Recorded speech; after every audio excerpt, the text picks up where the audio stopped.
اعوذ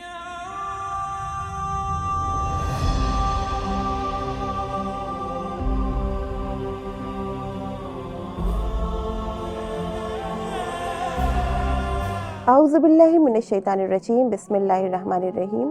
सलाम अलैकुम नाज़रीन, मैं हूँ समीना सैदी। प्रोग्राम करबला आवाज़ हक़ में आपका खैर मक़दम है। आज के अपने इस प्रोग्राम में हम असहाबे इमाम हुसैन अलैहिस्सलाम का जिक्र आपके सामने करेंगे, जिन्होंने हक़ की राह पर चलते हुए इमाम के साथ क़याम किया और अपनी जानों को क़ुरबान करके सआदत हासिल की। ये वो असहाब हैं कि जिन पर ख़ुद इमाम फ़ख्र करते हैं और उनकी शहादत पर गिरिया करते हैं। और ऐसा क्यों ना हो, क्योंकि रोज़े आशूरा जब इमाम पर वक्त पड़ा तो असहाबे इमाम हुसैन अलैहिस्सलाम अपनी शहादत पेश करते जाते थे और कहते जाते थे कि हमारी जानें आप पर कुर्बान, हमारा खून आपके खून का मुहाफिज। खुदा की कसम, हम में से जब तक एक भी जिंदा है उस वक्त तक आप और आपके हरम को कोई नुकसान नहीं पहुंचा सकता। नाज़रीन, सुबह आशूर उमर इब्न साद इमाम हुसैन अलैहिस्सलाम के असहाब के करीब आया और अपने ग़ुलाम को आवाज़ देकर करीब बुलाया, और उसके बाद उमर बिन साद ने तीर कमान में जोड़ा और असहाबे इमाम हुसैन अलैहिस्सलाम की तरफ फेंकते हुए कहा कि गवाह रहना कि सबसे पहले मैंने तीर उनकी तरफ फेंका है। फिर क्या था, हर एक ने असहाबे हुसैन अलैहिस्सलाम पर तीर बरसाना शुरू कर दिए, जिसकी वजह से असहाब ज़ख्मी भी हुए और इस पहले हमले में ही असहाबे हुसैन अलैहिस्सलाम में से बहुत से असहाब शहीद हो गए। उसके बाद मुख्तलिफ सहाबी एक एक करके जाते रहे और शहदा में अपना नाम दर्ज करवाते रहे। इमाम हुसैन अलैहिस्सलाम के असहाब मैदान की तरफ जाने में और शहादत देने के लिए एक दूसरे से सबकत हासिल कर रहे थे।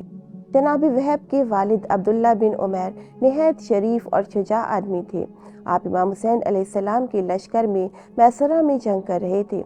उन्होंने दुश्मन के बहुत से लोगों को मौत के घाट उतार दिया और आखिर में शहादत के दर्जे पर फायज हुए। नाफे बिन हिलाल हज़रत अमीरुल मोमिनीन अलैहिस्सलाम के सहाबी थे, क़ारी कुरान और हदीस नवीस भी थे। जंग जमल, सिफ़ीन और नहरवान में हज़रत अली अलैहिस्सलाम के हमरा जंग भी की थी।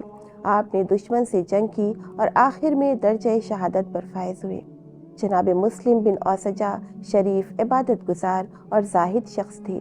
रसूल खुदा सल्लल्लाहु अलैहि वसल्लम के असहाब में आपका शुमार होता था और जंगों में लोगों की ज़ुबान पर आपकी शुजाअत का चर्चा रहता था। आप कूफे में जनाब मुस्लिम के वकील भी थे। आपने बहादुरी से जंग की और एक वक्त ऐसा आया कि जब मैदान जंग का गुबार बैठ गया तो लोगों ने देखा कि जनाब मुस्लिम बिन औसजा ज़मीन पर गिर पड़े हैं। इमाम हुसैन अलैहिस्सलाम आपके करीब पहुंचकर फरमाते हैं कि खुदा तुम पर रहमत नाजिल करे, ए मुस्लिम बिन औसजा, और सूरह अहज़ाब की 23वीं आयत की तिलावत फरमाई कि मोमिनीन में ऐसे भी मर्द मैदान हैं जिन्होंने अल्लाह से किए वादे को सच कर दिखाया है। उनमें बाज़ अपना वक्त पूरा कर चुके हैं और बाज़ अपने वक्त का इंतज़ार कर रहे हैं, और उन लोगों ने अपनी बात में कोई तब्दीली नहीं पैदा की है। जनाब हबीब इब्न मज़ाहिर भी आपके करीब आए और जनाब मुस्लिम बिन औसजा ने जनाब हबीब इब्न मज़ाहिर से इस तरह से वसीयत की कि मैं आपको इमाम हुसैन अलैहिस्सलाम के बारे में वसीयत करता हूँ कि उन पर अपनी जान को फ़िदा कर देना। जनाब हबीब ने कहा कि रब काबा की कसम, मैं ऐसा ही करूँगा, और जनाब मुस्लिम की रूह परवाज़ कर गई। इमाम हुसैन अलैहिस्सलाम के ऐसे ऐसे जानिसार असहाब थे कि शुजा, दिलेर और फ़क़ी, इमाम से मोहब्बत करने वाले, अपने ज़माने के इमाम पर अपनी जानों को क़ुरबान कर देने का हौसला रखते थे।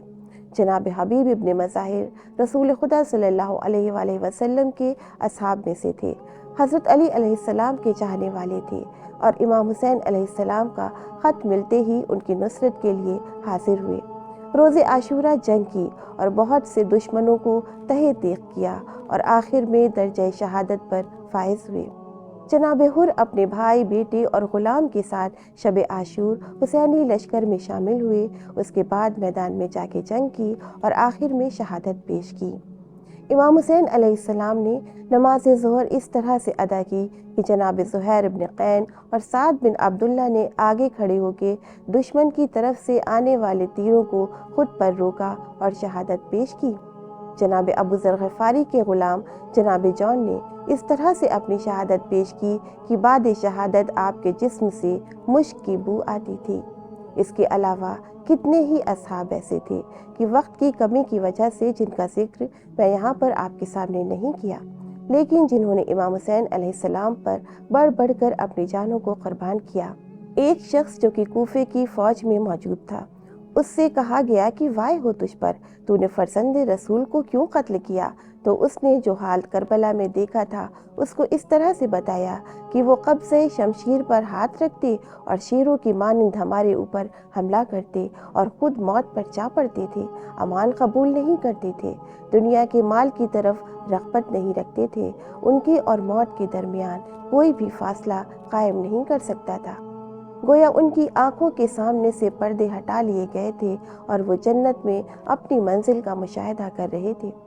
اس کے بعد وہ وقت بھی آیا کہ جس کے بارے میں ملتا ہے کہ جب تمام اصحاب و اعزہ رخصت ہو چکے تو امام علیہ السلام نے استغاثہ بلند کیا۔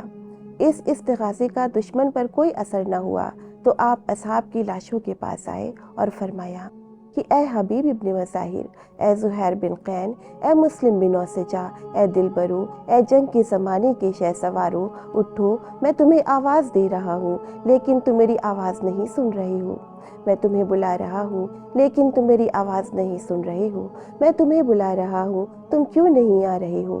مجھے امید ہے کہ گہری نیند سے بیدار ہوگے، یہ آل رسول کی عورتیں ہیں، تمہارے بعد جن کا کوئی مددگار نہیں ہے، اے شریفوں، نیند سے اٹھو اور آل رسول کو سرکشوں سے بچاؤ۔ یہ وہ وقت ہے کہ فرزند رسول تنہا میدان کارزار میں ہے اور چاروں طرف دشمن ہے اور امام اپنے اصحاب کو آواز دے رہے ہیں، یاد کر رہے ہیں۔ دنیا میں قیامت ہے، افلاک پر محشر ہے، طوفان مصائب میں اب آل پیمبر ہے، جو حامی و ناصر تھا ہر بے کس و بے پر کا، نرغے میں لعینوں کے بے مونس و یاور ہے۔ اسی کے ساتھ مجھے اجازت دیجیے، انشاءاللہ پھر ملیں گے، تب تک کے لیے خدا حافظ۔